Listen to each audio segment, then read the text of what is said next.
Hello and welcome to my first ever crafty video. My name's Trisha and I am the Inky Planner. I love to use stamps and ink to enhance my planning. And I use A5 ring bound planner and I like to print my own sheets. I'll talk about that in a second. But this is going to be a two-part video, one for the background technique of this planner spread, and then the second part will be for all my functional stamping and events. Let's get started. I want to talk for just a second about the inserts I use. These inserts are printable inserts that I bought on Etsy. They are created by Julie Kay from Plan to Create. She is extremely inspirational. She's got wonderful videos. She's got a YouTube channel and Instagram, and I highly recommend that you follow her. And then also, I just can't say enough about these inserts. The first thing I thought I would do to just be a little different would be to wash my whole page in color. I also do card making and project life and scrapbooking, and so this is a really common, wonderful technique that card makers use, just to use ink blending, and I thought I'm going to try that in my planner for the first time. So to do that, you need something to just mask off any portions of the page that you don't want to be inked. I use this Scotch sort of like low tack tape. It's like a post-it note, but it's full stick. So I use pieces of that, and then I use these ink blenders from Ranger, or Tim Holtz ink blenders, and these little round blending foams that Velcro onto the ink blending tool. And then I'm using some colors of Tim Holtz Distress ink in these mini cubes, which I just love. So I have Squeezed Lemonade, Wild Honey, and Worn Lipstick. So the first thing that you're going to need to do in any project like this, if you want to preserve white space, is to mask off the spots that you don't want to have ink on them. So I'm going to take one page at a time here. I'm going to set that off to the side. And I am going to mask it. You can see I've already used these pieces. These are reusable strips. And since this is a wide roll of tape, I take a length of it and then I just sort of tear it down the middle because I don't need the full width. So I'm just going to go ahead and put the tape right up against the edge of that line there. And hopefully you can see all of this.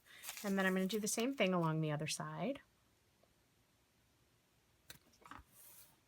Okay, and then I'll take a couple more pieces of tape to go across the top and the bottom because I've decided that I want to keep that area white.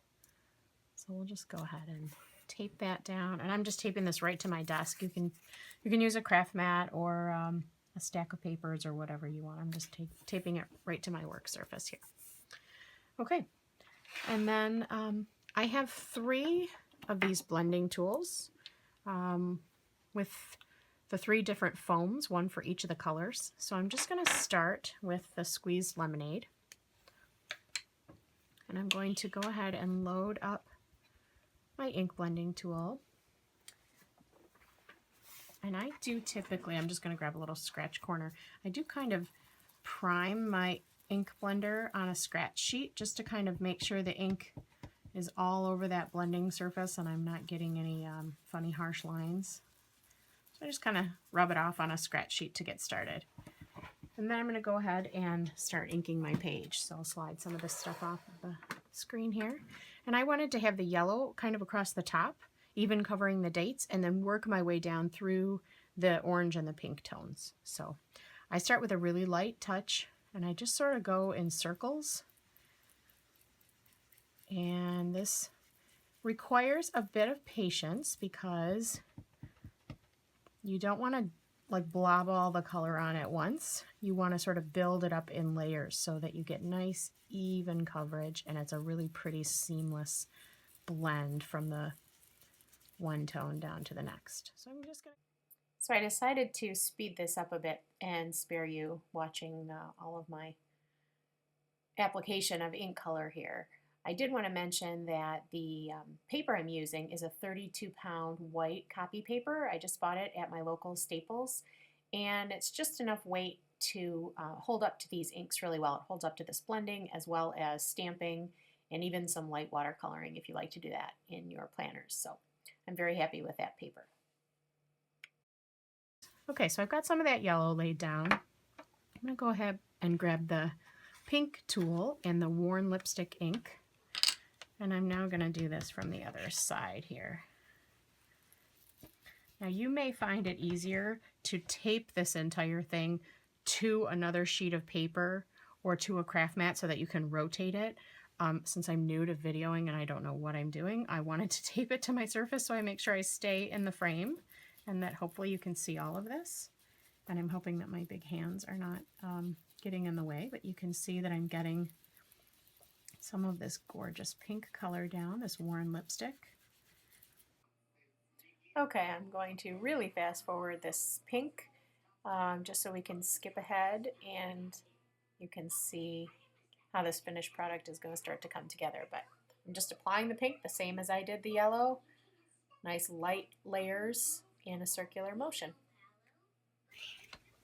Okay, I've got that pink down now, and ultimately I kind of want this to be broken up into thirds, so I'm close to that. I'm going to put the Wild Honey in the center. I'm going to grab my third ink blending foam here, and off camera I am just doing that priming. Actually, I'll just put it back on camera. This is a Stampin' Up! Scratch pad that I use.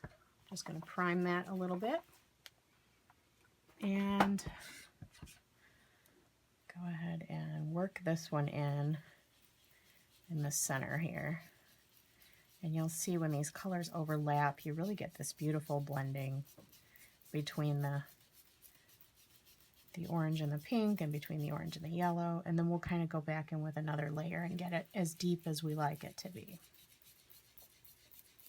So once again, I'm going to zoom ahead here and you guys can see that I'm adding the Wild Honey color, overlapping it with the Squeezed Lemonade and the worn lipstick to get some blending, and just building up the color as I go.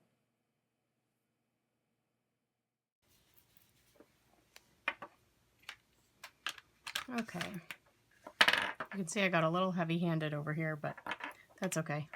I'll live with that.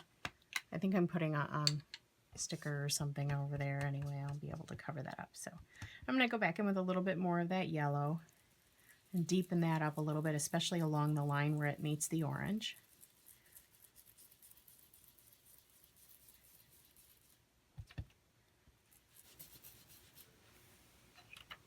And then we'll do a little bit more of the worn lipstick here.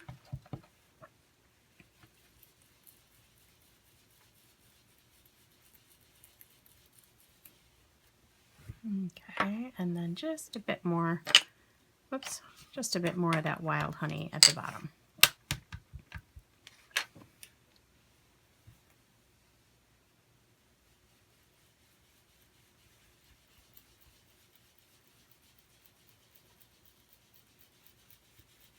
Kind of working its way up here. Kind of blend those pink and orange tones together and get a nice peach. My thought process here is I typically put my to-do lists at the bottom of the page, and I was thinking sort of the pink band across the bottom would be about as high up as my to-do list typically goes. Okay, so you have a very pretty gradient, this beautiful yellow through orange and into pink. And the magic is when you pull these back and you have this nice crisp line. I'm just peeling off, kind of when you peel back, you kind of want to kind of like pull back at an angle there, nice and gentle. And of course this one's on top, so I guess I'm going to do that one first. Nice and gentle. And this low tack tape just comes up easily. And you get this beautiful result. You get these crisp, clean, white-edged planner pages with a very pretty wash of color in the middle there. So I'm going to go ahead and repeat the process on the Thursday through Sunday half, and then I'll be right back with you. Okay, I'm back, and I have just done the exact same ink blending technique to the second half of my week here. And I'm going to peel the edges off, and I do save this sticky tape and just kind of reuse it as long as I can until it's run out of stick or until it gets way too messy. And I just love how it looks when you peel this back and you have this beautiful result. There we go. Okay, so now we have a clean slate of a week ready for some of our events and functions to be dropped in, but it already has some life to it, and I love these colors. Thank you so much for joining me for part 1 of my first ever crafty video. As I mentioned, this portion just has the technique of adding ink blending to your backgrounds of your planner pages. So if that's what you were interested in, then hopefully that this has shown you a cool new way to add a panel of color to the back of your planning spreads. If you want to continue watching and see how the rest of the week lays out, including all the functional stamping and events and my titles and such, then please watch part 2 of this video and you'll see how I did all the rest of it. Again, I can't thank you enough for joining me, my first ever video, and excited to have it out there. If you like what you see, please like it on the YouTube with a thumbs up or subscribe so that I know that I should try to do this again and put it out there again. Thanks again, everybody, for joining me. Happy planning and have a great day.